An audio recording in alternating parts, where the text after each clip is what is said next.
Abra sua Bíblia, por favor, em João, no capítulo 6, versos 51 até o 71. Chamo sua atenção para pensarmos sobre a vivificante palavra de Deus. Muito obrigado, Orlando, pelos cânticos, pelas leituras bíblicas que prepararam direitinho nosso coração para esse tema.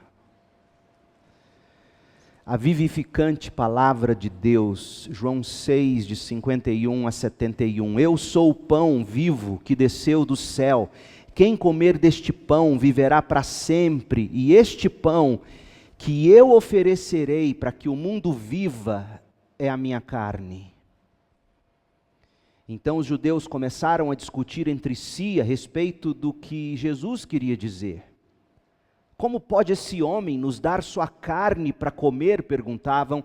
Então Jesus disse novamente: eu lhes digo a verdade. Se vocês não comerem a carne do Filho do Homem e não beberem o sangue, não terão a vida em si mesmos. Mas quem come minha carne e bebe meu sangue, terá a vida eterna, e eu ressuscitarei no último dia. Pois minha carne é a verdadeira comida, e meu sangue é a verdadeira bebida. Quem come minha carne e bebe meu sangue, permanece em mim e eu nele. Eu vivo por causa do Pai que vive e me enviou. Da mesma forma, quem se alimenta de mim viverá por minha causa. Eu sou o verdadeiro pão que desceu do céu. Seus antepassados comeram maná e morreram. Quem comer este pão não morrerá, mas viverá para sempre. Ele disse essas coisas quando estava ensinando na sinagoga de Cafarnaum. Muitos de seus discípulos disseram: sua mensagem é dura. Quem é capaz de aceitá-la? Jesus, sabendo que seus discípulos reclamavam, disse: isso os ofende? Então o que pensarão se virem o Filho do Homem subir ao céu onde estava antes? Somente o Espírito dá vida. A natureza humana não realiza coisa alguma, e as palavras que eu lhes disse são Espírito e vida. Mas alguns de vocês não creem em mim, pois Jesus sabia desde o princípio quem não acreditava nele e quem iria traí-lo, e acrescentou: por isso eu disse que ninguém pode vir a mim a menos que o Pai o dê a mim. Nesse momento, muitos de seus discípulos se afastaram dele e o abandonaram. Então Jesus se voltou para os 12 e perguntou: vocês também vão embora? Simão Pedro respondeu: Senhor, para quem iremos? O Senhor tem as palavras de vida eterna. Nós cremos e sabemos que o Senhor é o Santo de Deus. Então Jesus disse: eu escolhi vocês 12, mas um de vocês é um diabo. E ele se referia a Judas, filho de Simão Iscariotes, um dos 12, que mais tarde o trairia. Esta é a palavra do Senhor. Amém. Há um ditado popular que diz que você é o que você come. Você acredita nisso? É claro que ninguém pensa em virar um hambúrguer, não é verdade? Se você olhar ao redor, você não vai ver ninguém com cara de McDonald's, Burger King, picanha, uma mochibinha assim, né? Mas você também não vai ver ninguém com cara de Coca Zero. A propósito, eu parei de tomar Coca Zero. Tem 3 meses que eu estou só na água com gás e limão espremido. Mas de volta ao nosso assunto. Como assim você é o que você come? Os especialistas da saúde dizem que lá pelos 40, na medida em que a idade for apertando, o corpo humano já vai ter perdido a garantia de fábrica. Dependendo do que a gente fez no passado, de como nós vivemos, dos hábitos alimentares, do acúmulo de gordura, excesso de álcool, açúcares, produtos industrializados, consumo de tabaco, enfim, tudo isso somado a uma vida sedentária vai acarretar consequências desastrosas. Pensando assim, portanto, é sempre bom lembrar que a nossa alimentação diz muito a respeito de quem somos, de como estamos e de como viveremos ou ficaremos no futuro. Nesse sentido, portanto, você é sim o que você come. Guardadas as proporções, é de alimentação que Jesus está falando no texto que a gente leu, este que hoje nos permite concluir na série em João, o capítulo 6 deste evangelho. Jesus está falando de alimentação, de comida. Olha o verso 51, quem comer deste pão viverá para sempre. Versos 55 e 56, pois minha carne é a verdadeira comida e meu sangue é a verdadeira bebida. Quem come minha carne e bebe meu sangue permanece em mim e eu nele. Verso 58, eu sou o verdadeiro pão que desceu do céu. Seus antepassados comeram maná e morreram. Quem comer este pão não morrerá, mas viverá para sempre. Veja que Jesus está falando de comida e de bebida. Agora, antes que alguém pense que Jesus está ensinando antropofagia, que é o ritual de comer parte ou partes de algum ser humano, na crença de que se você comer, você pode adquirir as habilidades daquele corpo, ou daquela pessoa, a força, a virilidade daquele prisioneiro que se tornou sua comida.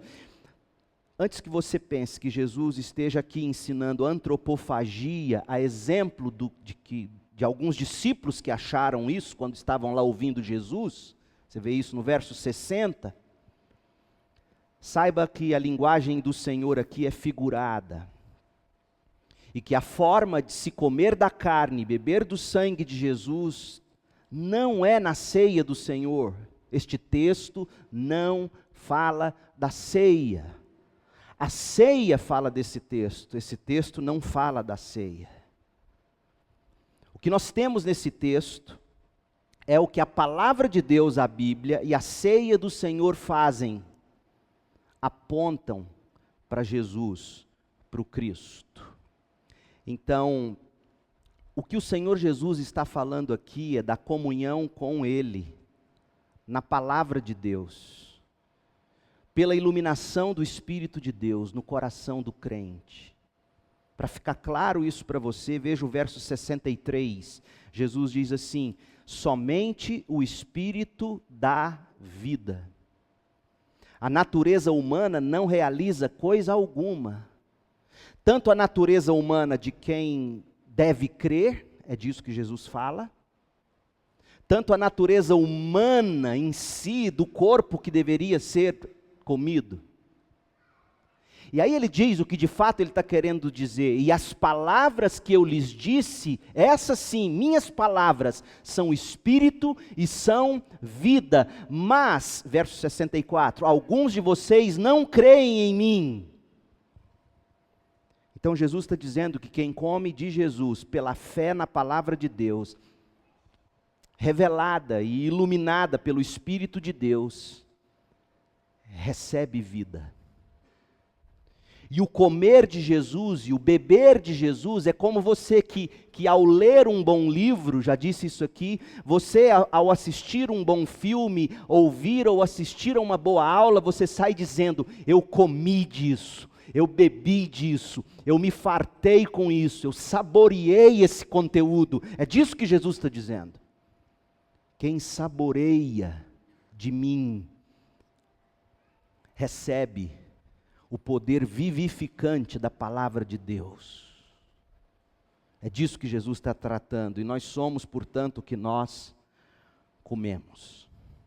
Gente, o milagre da multiplicação dos pães, que é o início desse capítulo, versos 1 a 15, esse milagre que Jesus realizou, multiplicando pães e peixes, alimentando apenas homens, 5.000 pessoas, serviu para ilustrar o ensino de Jesus, que foi até o fim do capítulo, aqui no verso 71.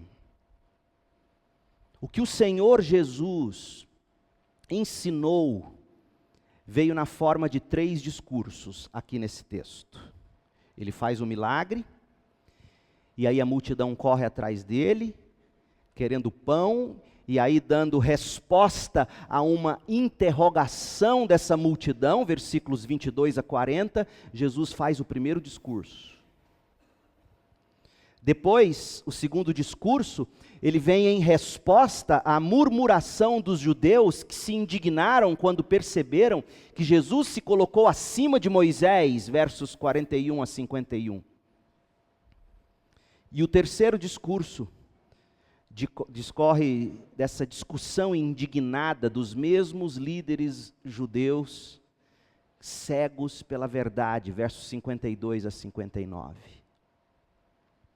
Então, após os milagres, são dois milagres nesse texto, se lembra? A multiplicação dos pães e peixes, de 1 a 15, depois Jesus acalma ou caminha com eles pela tempestade, do verso 16 ao 20, 22, por ali, e aí vem os 3 discursos. É um capítulo grande, aparentemente difícil, você vai lendo e vai se perdendo, por isso que eu estou fazendo questão de tentar fazer você enxergar esses tópicos. Os discursos terminam no verso 59. E aí o que nós temos a partir do verso 60 são reações. A reação negativa foi quando muitos dos discípulos abandonaram Jesus porque se escandalizaram com o ensino que eles ouviram, versos 60 a 67. E aí tem a reação positiva que vem de Pedro, em nome de Pedro e de seus condiscípulos, dos seus companheiros ali, reafirmando sua fé em Cristo como o único que possui palavras de vida eterna, versos 68 a 71.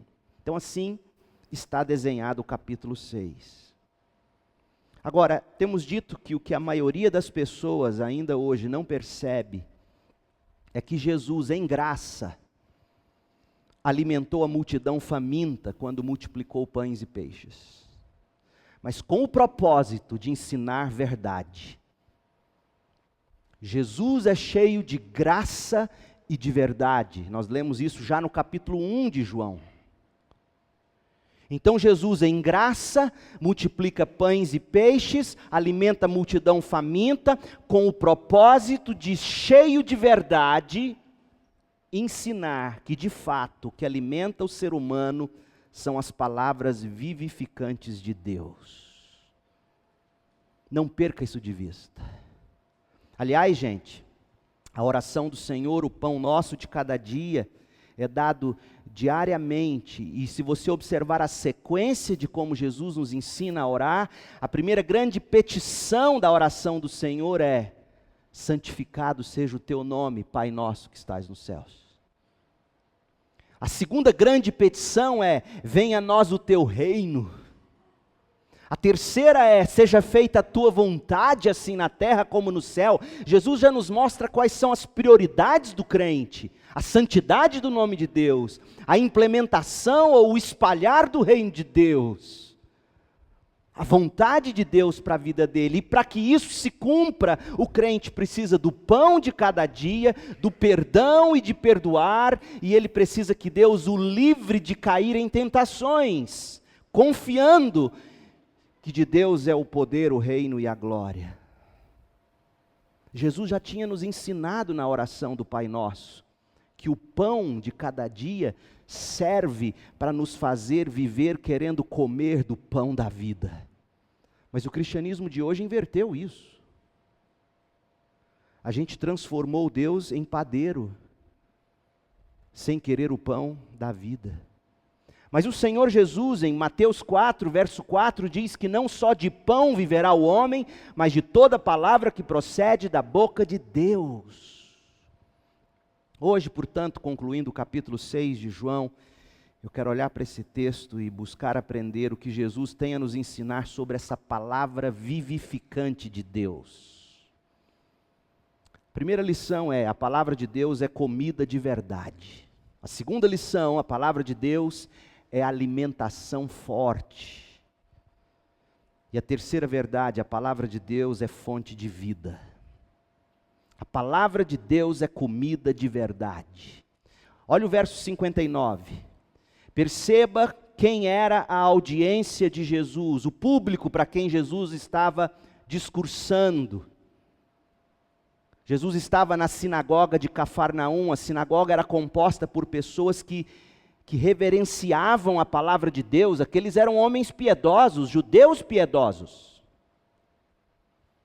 Jesus não estava lidando com pagãos que não tinham interesse pela palavra de Deus. Muito pelo contrário, as evidências literárias indicam que os cultos sabáticos numa sinagoga envolvia alguns elementos dos quais nós cristãos extraímos nossa ordem de culto. Sabia disso? Por exemplo, cânticos, geralmente se cantava salmos. Orações, geralmente orações lidas. Leitura das escrituras, às vezes eles liam em hebraico, às vezes eles liam em aramaico, ou interpretações em aramaico, que era a língua corrente. Depois de orar, depois de cantar, depois de ler a Bíblia, via uma homilia ou uma interpretação sobre a leitura das escrituras. E o que acontece num bom culto batista? Você canta, você ora, você lê a Bíblia, algumas igrejas, você prega a Bíblia, e aí vem a bênção apostólica. Então era assim na sinagoga, e daí que vem a forma dos cultos cristãos. E quem entrava numa sinagoga, frequentemente via ali uma arca da Torá, onde ficavam armazenados os pergaminhos do Antigo Testamento, e todo mundo podia visualizar isso, a centralidade da lei, da palavra, assim como num templo protestante, a centralidade é o púlpito, de onde se expõem as Escrituras.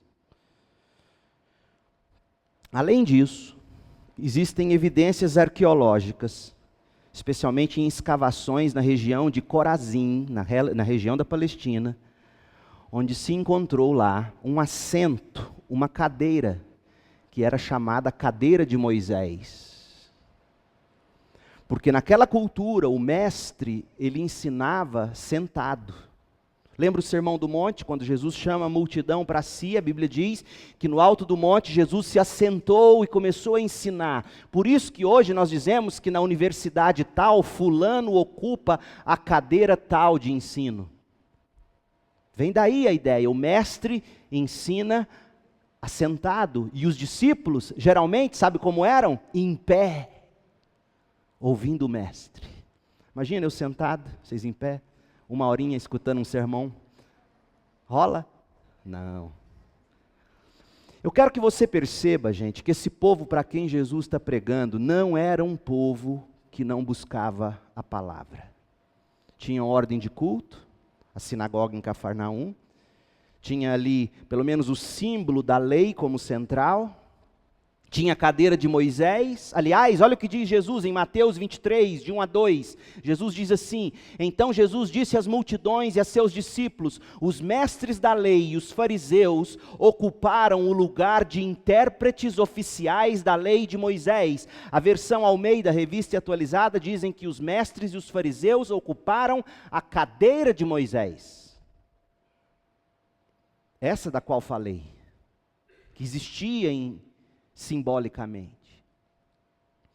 Mas, gente, o problema é que apesar de todo esse apego à Bíblia e à lei de Moisés, aquela gente de fato não ensinava a palavra viva de Deus ao povo.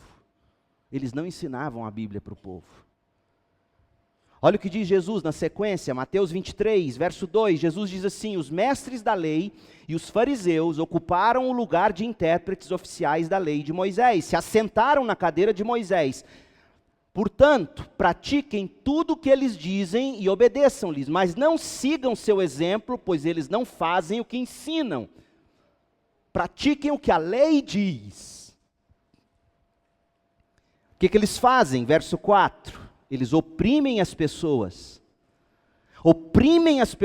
com exigências insuportáveis e não movem um dedo sequer para aliviar seus fardos. A motivação dessa gente ou desses mestres era egoisticamente diabólica. Jesus diz em Mateus 23, de 5 a 7, ele diz que eles faziam aquilo para se exibir, se vestiam de forma a aparecer, gostavam de se assentar na cabeceira da mesa para receber honras, gostavam de ser chamados de rabis, mestres, gostavam de que todos olhassem e os saudassem com seus títulos. Então o povo, para quem Jesus estava pregando aqui em João 6, por isso eu dei essa pequena divagada, o povo para quem Jesus estava pregando na sinagoga em Cafarnaum, João 6, 59, além de cansado e de sobrecarregado pelo jugo da religiosidade farisaica, impossível de ser praticada, posto que, como Jesus mesmo disse, nem os mestres da lei conseguiam praticá-la. Então, além de cansados, de sobrecarregados de tanto fardo de religiosidade impraticável,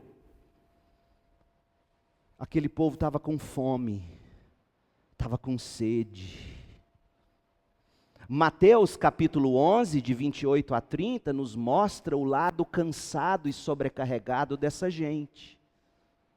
João 6, 35, e daí todo esse discurso de Jesus dizendo que ele sim é pão que mata a fome, ele sim mata a sede.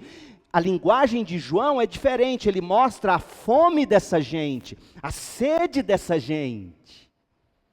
Para você ver a conexão entre Mateus e João sobre isso, ouça Mateus 11, 28. Venham a mim, todos vocês que estão cansados e sobrecarregados, eu lhes darei descanso. Tomem sobre vocês meu jugo, ou seja, subjuguem-se a mim, subjuguem-se ao meu ensino e não às imposições farisaicas, religiosas. Deixem que eu lhes ensine, pois eu sou manso e humilde de coração. Vocês encontrarão descanso para a alma de vocês em mim. Descanso aqui é perdão, é salvação. Meu jugo é fácil de carregar, ser meu discípulo é fácil, Jesus está dizendo, em comparação ao que os fariseus exigem. Porque o fardo que eu lhes dou é leve. De volta a João 6 agora. De volta a João 6. Aqui no nosso texto, João 6, Jesus está dizendo que quem come da carne dele, bebe do sangue dele, se sacia e encontra vida eterna, vida plena, vida abundante, que os fariseus não tinham, não comunicavam, e aquela multidão que ia para a sinagoga não tinha. E eu sou tentado a dizer que a mesma multidão hoje, que busca os templos religiosos, o que elas têm encontrado é jugo farisaico gospel. E aí vem a linguagem de Jesus. Agora sim a gente está pronto para ouvir o que Jesus está dizendo no texto que a gente já leu. Ouça o que o Senhor diz. Verso 51. João 6, 51. Ouça com isso que eu acabei de descrever. Ele está falando numa sinagoga, gente cansada, sobrecarregada, com fome, recebendo só ensinos e exigências que nem quem ensinava conseguia praticar.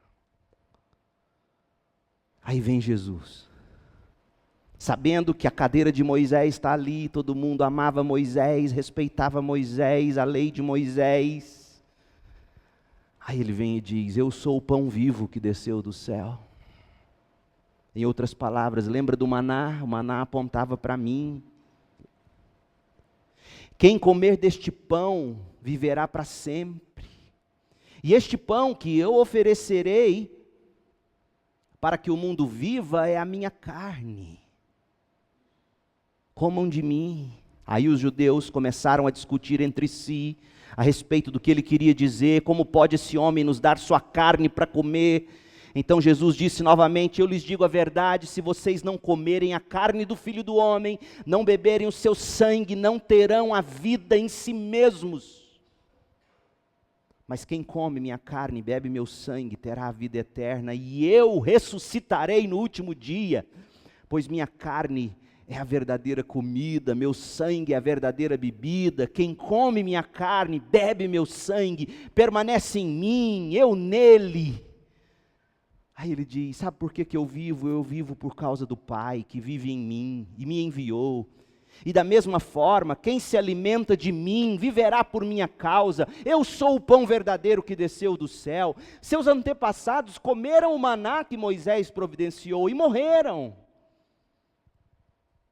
Agora, quem comer este pão não morrerá, mas viverá para sempre.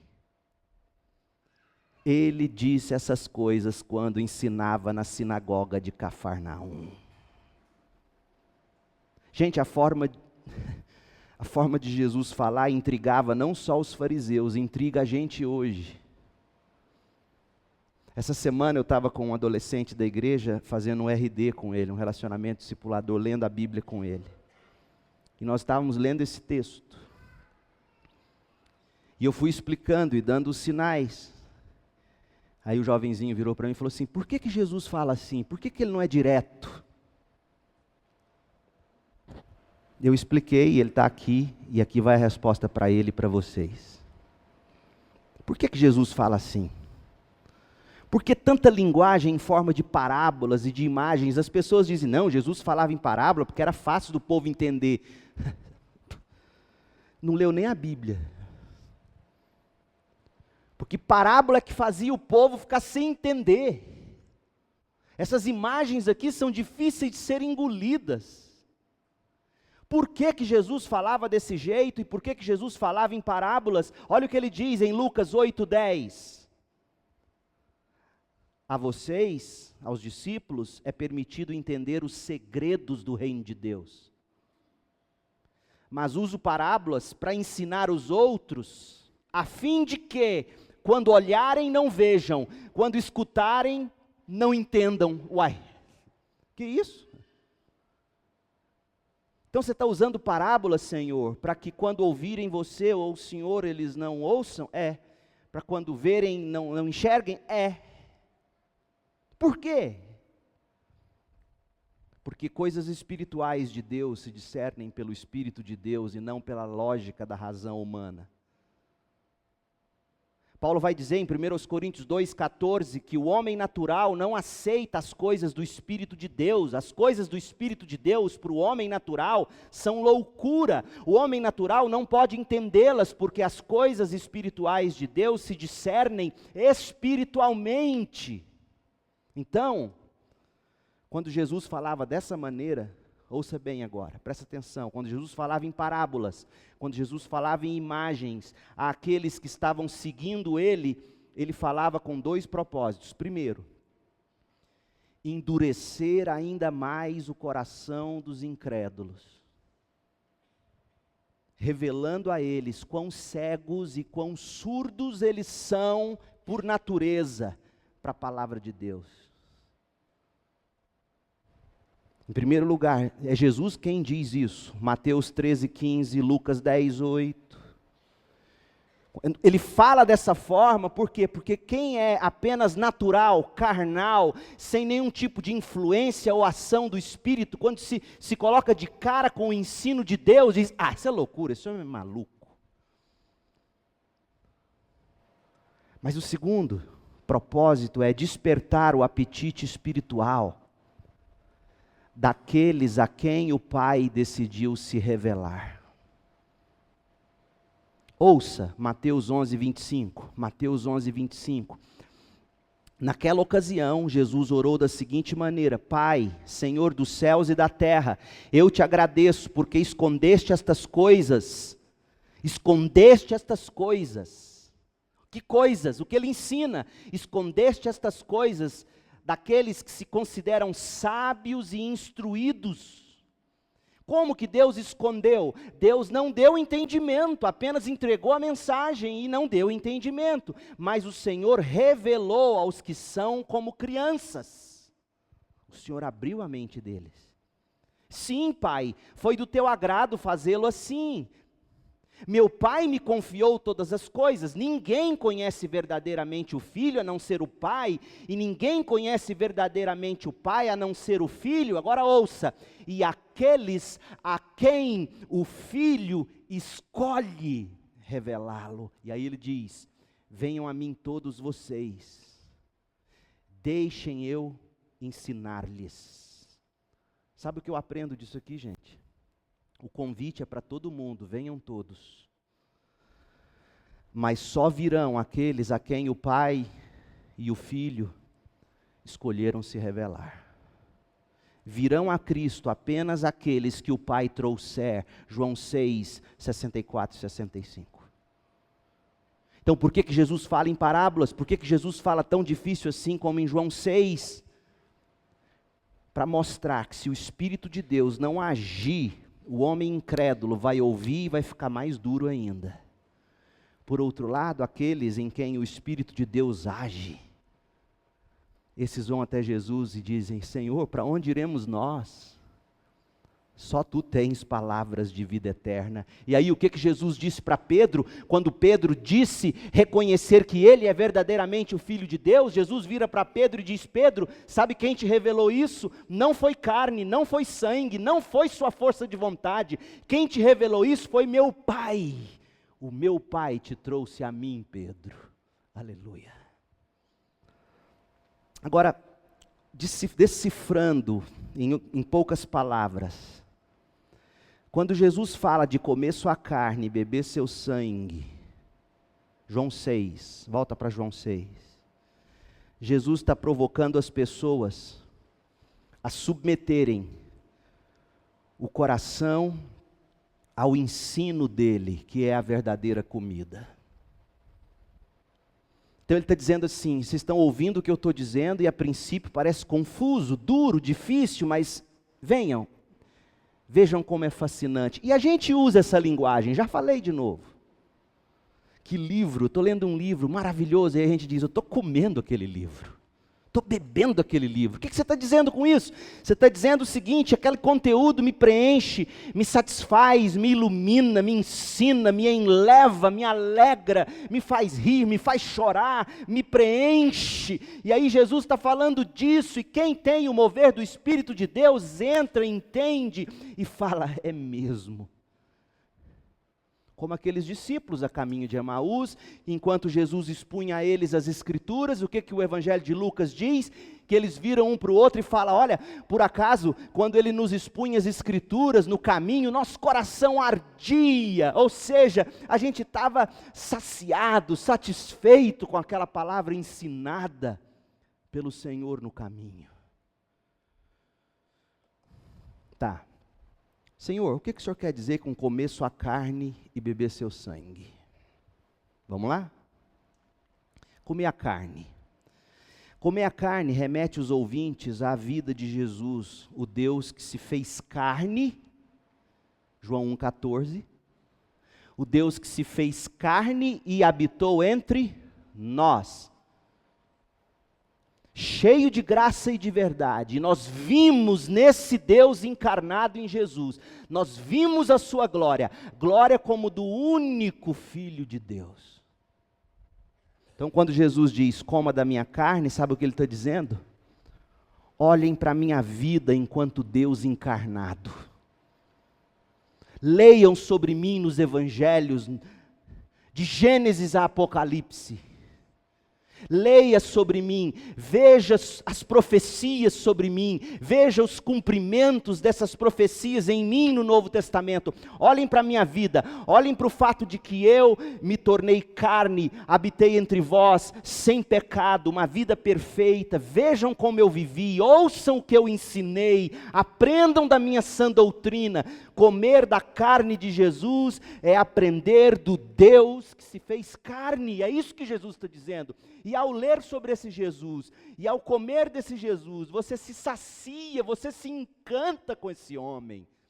Da mesma forma, como Josué, quando sai do filme do Capitão América, como é que ele sai de lá, gente? Eu lembro do Samuel, meu Deus do céu, quantas pancadas eu levei na boca do estômago, de herói, e eu tinha que fazer de conta que eu era mais fraco, e eu apanhava, e ele saía, por quê? Porque ele via aquele herói, ele assistia aquele herói encantava ele, saciava ele. É tanto assim, conversa com as professoras do Ministério Infantil e pergunta para ela quais são os cânticos que as crianças mais querem. Quer cantar música de herói, para o bem ou para o mal. Por quê? Porque ao contemplarem o herói, isso preenche a alma das crianças. Percebe o perigo? E Jesus está dizendo: quem come de mim, preenche-se comigo. Não tem problema nenhum seu filho gostar de herói, brinque com ele. Mas não deixe Capitão América ser mais encantador que Jesus. Beber o sangue.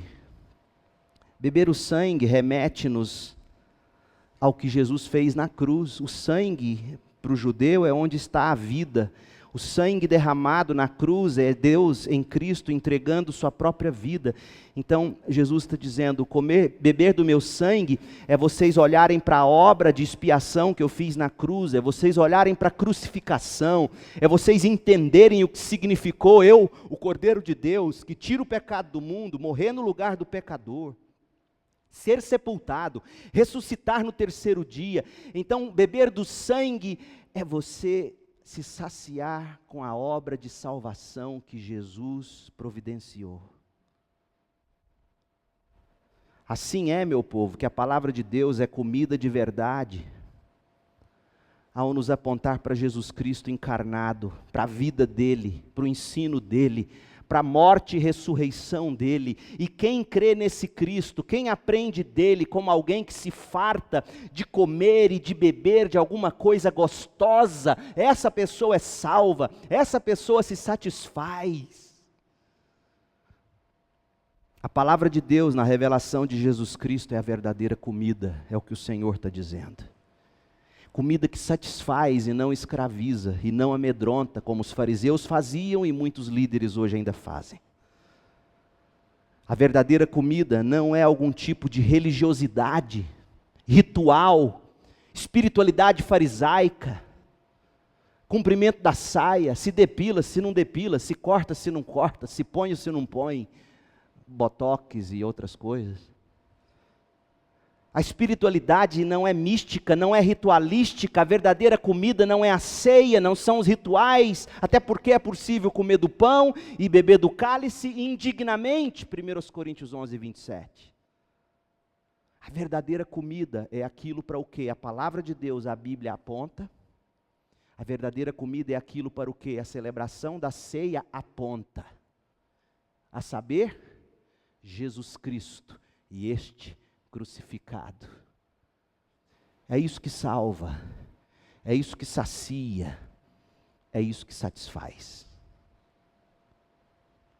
A segunda coisa que eu quero ver com você, a palavra de Deus é alimentação forte.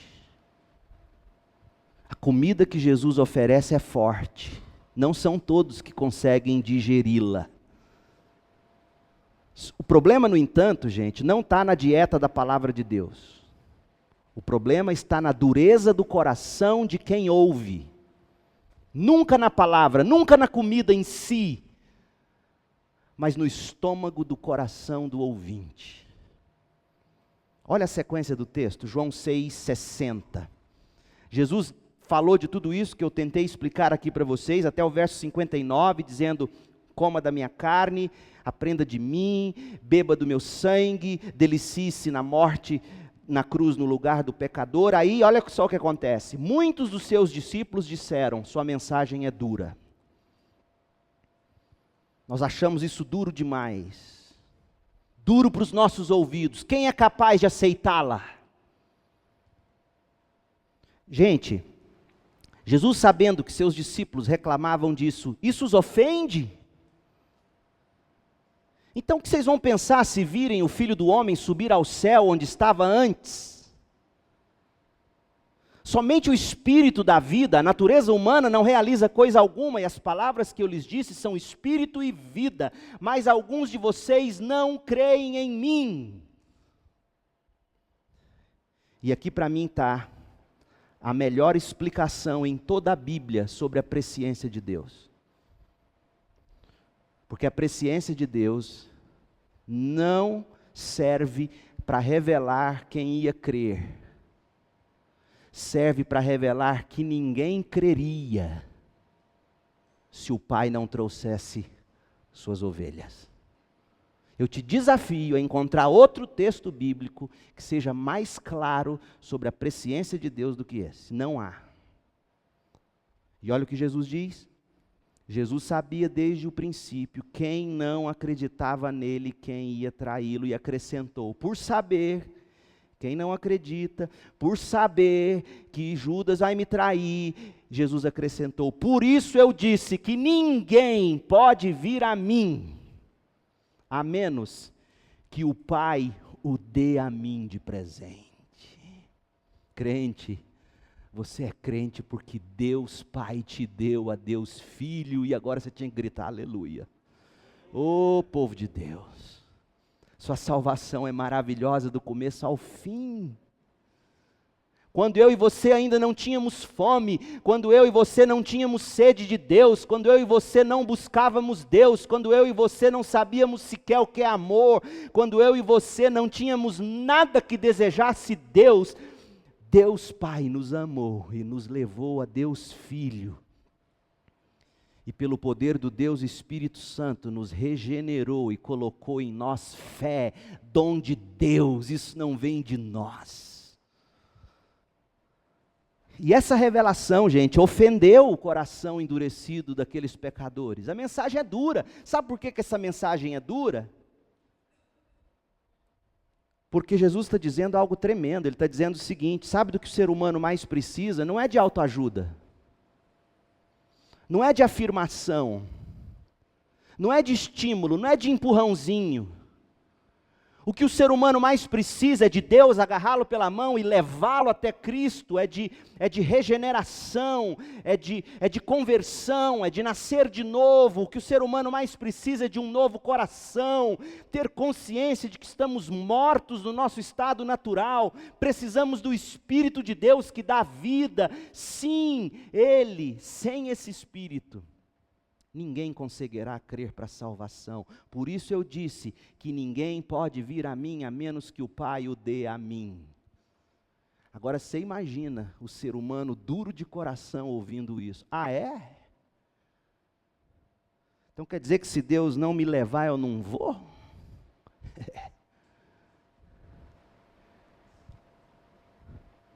E nesse momento você tem que pensar o seguinte: pastor, e se eu não consigo crer? E se eu não consigo comer e beber de Jesus? E se eu não me sacio nisso? O que eu tenho que fazer? Você não precisa de mais argumentos. Você precisa de humildade. Você precisa orar agora e pedir que Deus abra os seus olhos para que você possa enxergar. Abra seus ouvidos para que você possa ouvir. Deus, coloque em mim apetite que eu não tenho. Deus, me leve ao Filho, eu não sinto vontade de ir ao Filho. E quando as pessoas são honestas o bastante, elas até dizem assim: pastor, eu já ouvi isso tantas vezes, pastor, eu até tenho vontade, mas o senhor sabe que eu não consigo crer. O que uma pessoa dessa tem que fazer? Ela tem que orar. Ela tem que pedir fome, ela tem que pedir fé, ela tem que pedir sede, ela tem que dizer: Deus, me leve a Jesus, Deus, me leve a Jesus, porque o Senhor está dizendo que se o Senhor não levar, a menos que o Senhor leve, ninguém vai. Eu quero ir. A palavra de Deus, ela é comida forte. Ela é alimentação forte porque ela revela quem nós somos por natureza e isso causa uma indigestão na gente. Quando a Bíblia diz que eu sou pecador, que eu me separei da glória de Deus, que eu escolhi seguir meus próprios caminhos e agora eu arco com todas essas consequências, num mundo onde todo mundo está dizendo para todo mundo que o que você mais precisa é ser amado como você é.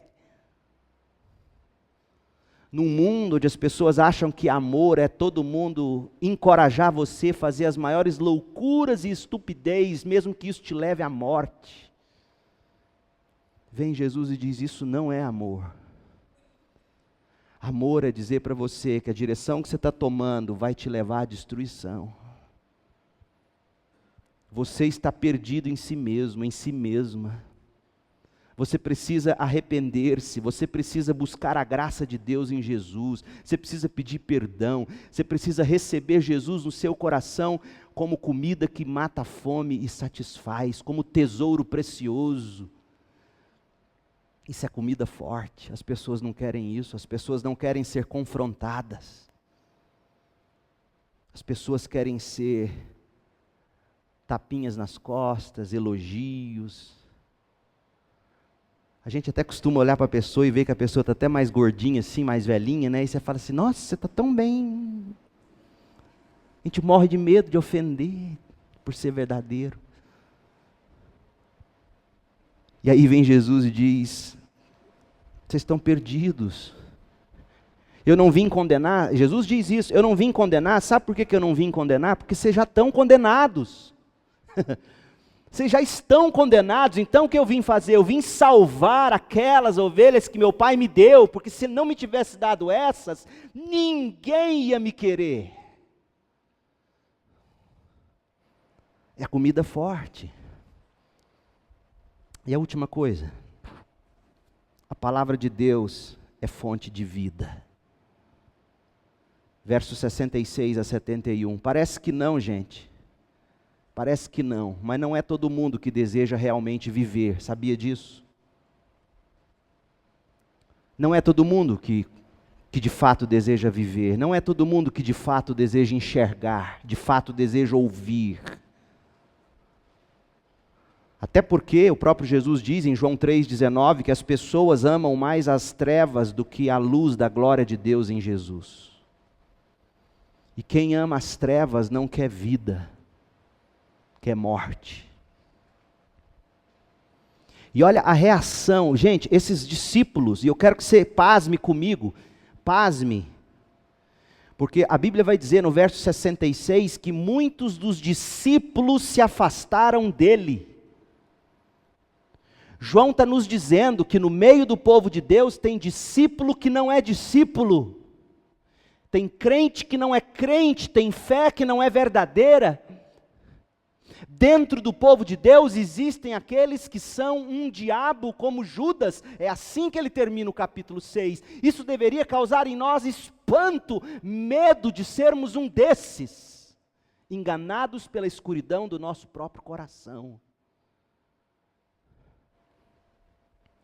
Nesse momento, verso 66, João 6,66, no momento em que Jesus abriu o maior de todos os ensinos, venham a mim, comam de mim, bebam de mim, saciem-se em mim, vocês vão ter vida, vocês não vão ter mais fome, vocês não vão ter mais sede, venham. No momento em que eles ouviram isso, em vez de se regozijarem porque finalmente encontraram vida, a Bíblia diz que muitos dos seus discípulos se afastaram dele e o abandonaram.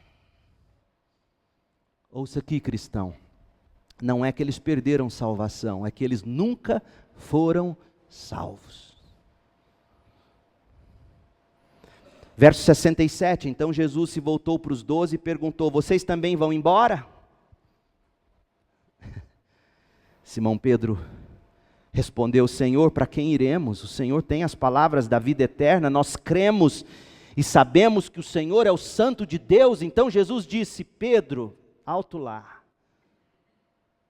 eu escolhi vocês 12 para serem apóstolos, mas um de vocês é um diabo. Eu sempre fiquei intrigado com essa cortada que Jesus dá em Pedro, porque, vamos ser honestos, Pedro dava umas formas, agora ele deu dentro, né? Aí vem Jesus e fala, escuta, Pedro, eu escolhi 12, mas um é o diabo. Aí Pedro podia estar pensando, o que eu tenho com esse diabo, meu Deus? Olha aqui, Senhor, eu estou aqui me declarando. Essas coisas que você lê, você passa batido. Isso me intriga, eu passo dias pensando nisso. O que aconteceu, Senhor? Pedro fez certinho, Senhor, para quem iremos? O Senhor tem as palavras da vida eterna. Pedro entendeu, caiu a ficha. Nós cremos, sabemos que o Senhor é o Santo de Deus. Então Jesus disse, eu escolhi vocês 12 e um de vocês é um diabo. Ele se referia a Judas, filho de Simão Iscariotes, um dos 12, que mais tarde o trairia. Mas a pergunta que primeiro eu quero responder é a seguinte, por que muitos dos discípulos se afastaram dele e o abandonaram? Discípulos. Ou seja, aqueles que se consideravam crentes, aqueles que se consideravam de fé, mas não tinham. Por quê? Por causa da dureza do coração. O coração era tão duro que quando Jesus ensinou, eles se sentiram ofendidos Crente, se a palavra de Deus te ofende muito a ponto de você dizer, não aguento, vou embora, reflita. É um sinal de Deus, a palavra de Deus, ela não tem que te ofender, ela pode até fazer doer um pouquinho, mas sabe aquela dor gostosa, que você fala, que delícia, essa pancadinha, é igual coceira de bicho de pé. Coça, que delícia, estou doido para andar descalço, pegar uma batata daquela no dedo. Aqueles homens ouvem o ensino de Jesus e eles se ofendem. Duro esse discurso, não queremos, não. Por isso que eles abandonaram. Outra coisa, eles abandonaram por causa da incredulidade da alma, fruto da cobiça. Está claro aí no verso 64. Outra coisa, os olhos daqueles homens estavam apenas no pão que perece. Eles queriam só comer para encher a barriga. Verso 26 e 27. Então veja bem, quando você junta essas três coisas, um coração incrédulo, que não acredita na palavra e no poder de Deus, um coração que se ofende com o ensino de Deus, que nunca está aberto para o que Deus quer ensinar, a gente que acha que já sabe tudo. Esse ano eu faço 20 anos de ministério pastoral. E como me entristece ouvir gente, geralmente são os mais idosos. Não, pastor, eu já sei tudo. Gente de coração duro, que não aprende, que não busca aprender, que não se deixa nem um pouquinho ser desafiado pela palavra de Deus. Gente que tem olhos só para o pão que perece, para a saúde, para o bem-estar, para a prosperidade. Esse tipo de gente, pode observar, são os primeiros a se afastar e abandonar Jesus. Por quê? Porque são discípulos que não são discípulos, são crentes que não são crentes. E 1 de João vai dizer, estavam conosco, mas não eram dos nossos. Por isso saíram de nós. 1 João 2. Agora Pedro não, Pedro em nome dos 12, ele dá uma resposta bonitinha. Senhor, para quem iremos? O Senhor tem as palavras da vida eterna. Pedro sabia, pela graça que foi derramada a ele, pela revelação celestial, que o Pai revelou isso a ele, Mateus 16, 17, não foi carne e sangue, Deus deu essa revelação a Pedro. Pedro entendeu que não tem outra pessoa, não tem outro caminho, não tem outra verdade, não tem outra vida, é Jesus Cristo, Ele é o Cristo, só o Cristo que tem as palavras de vida eterna. Ele é o Santo de Deus. Aí vem Jesus e diz, Pedro, alto lá, cuidado. Eu conheço você, eu tenho orado por você, o diabo quis peneirar você, lá em Lucas diz isso, mas eu orei por você. Você é meu pai te revelou isso. Mas tem gente aqui que está nos ouvindo, que não entendeu que apesar de eu ter trazido vocês 12 para serem apóstolos, um de vocês nunca foi crente. Um de vocês é um diabo. Judas Iscariotes. Sabe o que eu aprendo com isso? Que está na igreja, ter seu nome no hall de membros, por importante que seja, não garante sua salvação. Por isso, gente, que eu não faço questão nenhuma de ficar mantendo o nome em hall de membros de quem não é frequente. Porque em vez de ajudar, a gente está aí dizendo, está tudo bem, seu nome continua lá. Vem quando você quiser. Nós não esquecemos de você, não. Eu sou do tipo que prefere ficar vermelho uma vez do que amarelar o resto da vida. Nome em hall de membros não garante salvação. Deus pode ter trazido você para ser membro e você ser um diabo. Do contrário, por que Ele teria trazido Judas? E aqui dá outro sermão, eu não vou me divagar sobre isso. A pergunta, portanto, que você deve fazer agora é, como é que eu sei, pastor, que eu sou um diabo? Vigiando suas palavras, porque diabo significa acusador, caluniador. Um de vocês é acusador, um de vocês é caluniador. Então Jesus está dizendo, para você saber se você é um diabo, ouça suas palavras. A boca fala o que o coração está cheio. E se você é do tipo que resmunga, que contra-ataca, que destrói com palavras, há sérias chances de você ser um diabo. E eu digo isso com pesar. E o que esses diabos ouvirão no último dia, é o que Jesus disse em Mateus 7. Nem todos que me chamam Senhor, Senhor entrarão no reino dos céus, mas apenas aqueles que de fato fazem a vontade de meu Pai que está no céu. No dia do juízo, muitos me dirão: Senhor, Senhor, nós profetizamos em Teu nome, expulsamos demônios em Teu nome, fizemos milagres em Teu nome. Eu, porém, responderei, disse Jesus: nunca os conheci, afastem-se de mim, vocês que desobedecem à lei. A palavra de Deus, gente, é fonte de vida. Agarre-se a ela. Coma dessa palavra, beba dela. Busque nessa palavra a vida eterna. Encontre nessa palavra todo dia, toda hora o Cristo, o Santo de Deus. Conheça, coma, viva, pratique a palavra. Não seja você um diabo. A palavra de Deus é fonte de vida e hoje à noite Ele pode estar te dizendo: escuta, será que você não viveu enganado a vida toda até aqui? Cristo é de fato algo que preenche e satisfaz sua alma. Eu vou averiguar o que eu li hoje sobre um candidato à presidência da República. Disse que foi uma entrevista dada ao jornal Estadão. Um candidato que se diz crente. E que, a julgar pelo trecho que eu li, da conversão, entre aspas, dele, aquilo não é conversão. Ele diz assim: eu estava com uma diarreia muito forte. Dias de diarreia. E aí eu me lembrei que em 1997, uma pessoa me disse que Deus queria me usar muito. E aí eu, palavras dele, autorizei Deus tirar de mim tudo que é do mundo. No dia seguinte eu não tinha mais diarreia. No outro dia eu estava sarado. E hoje eu estou aqui e termino o testemunho. Cadê o evangelho, gente? Quer dizer que você autorizou Deus tirar de você o que é do mundo, para Deus fazer de você uma pessoa que vai ser grandemente usada? Cadê o evangelho? Cadê o arrependimento? Cadê o pecado? Cadê a consciência de que você está morto sem Deus, sem a graça, de que se não é Deus soprando vida em ossos secos, você ia morrer na diarreia do pecado?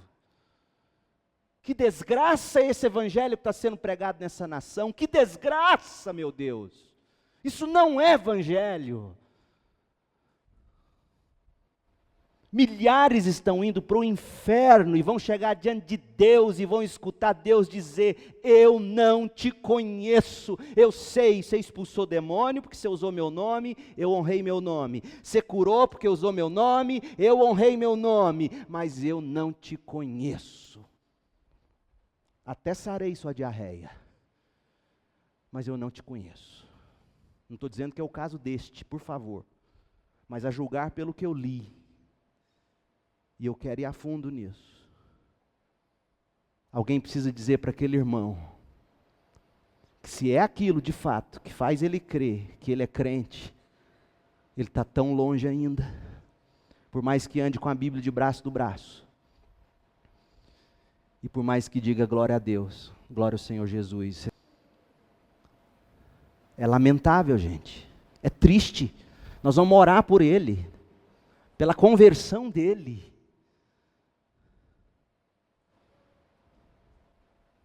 Então ouça suas palavras. Como é que se articula o evangelho? Como é que é o evangelho para você? O que é o evangelho na sua vida? Você tem comido de Cristo, da palavra de Cristo? Porque você é o que você come. A palavra de Deus é comida de verdade. Leia, estude. Busque Jesus nas Escrituras. A palavra de Deus é alimentação forte. Peça a iluminação do Espírito. A palavra de Deus é fonte de vida. Sacie-se no Senhor Jesus Cristo. Se você não consegue, feche agora seus olhos, eu quero orar com você.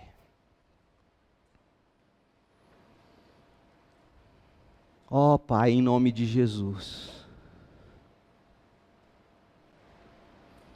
Em nome de Jesus. Não permita que ninguém dos que me ouvem ache duro esse discurso. Eu peço que o Senhor traga todos, meu Deus. Traga todos ao Filho. Se o Senhor não trouxer, continuarão famintos, sedentos, sobrecarregados. Morrerão no pecado. Não deixe que ninguém se engane sendo um diabo achando que é discípulo. Não deixe que ninguém saia batendo no peito e dizendo, não sou hipócrita, que eu não pertenço. Ó Deus, em nome de Jesus, como eu queria que todos viessem a Cristo agora. Salva, Senhor, quem precisa ser salvo. Agora, enquanto eu oro e peço por ele, eu te peço por essa pessoa. Coloque fé nesse coração, coloque arrependimento pelo pecado de ter vivido até aqui do seu próprio jeito, da sua própria maneira. Livra-nos do pecado de achar que o Senhor quer nos transformar para nos tornar grandes coisas. Não há coisa melhor do que ser achado no teu aprisco, ser sua ovelha, segui-lo até o céu. Dá-nos esse prazer, Senhor.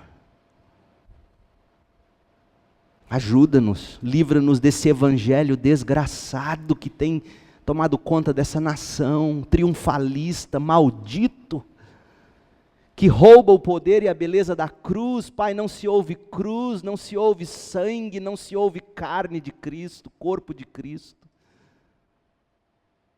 Ó Deus, misericórdia de nós. Sopra avivamento sobre essa nação, faça-nos acordar do nosso pecado, da nossa cegueira, da nossa surdez. Agora, quando vamos comer do pão, beber do cálice, faça-nos, ó Deus, examinar a nós mesmos como nos convém. Vê se há em nós algum caminho mau, alguma incredulidade, alguma dureza de coração, algum engano.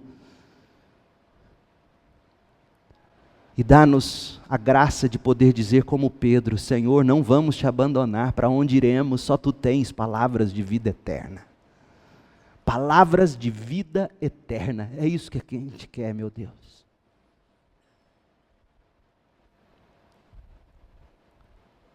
Obrigado, Senhor Jesus. Obrigado, Senhor Deus e Pai. Obrigado, Senhor Deus e Espírito Santo. Em nome de Jesus oramos. Amém.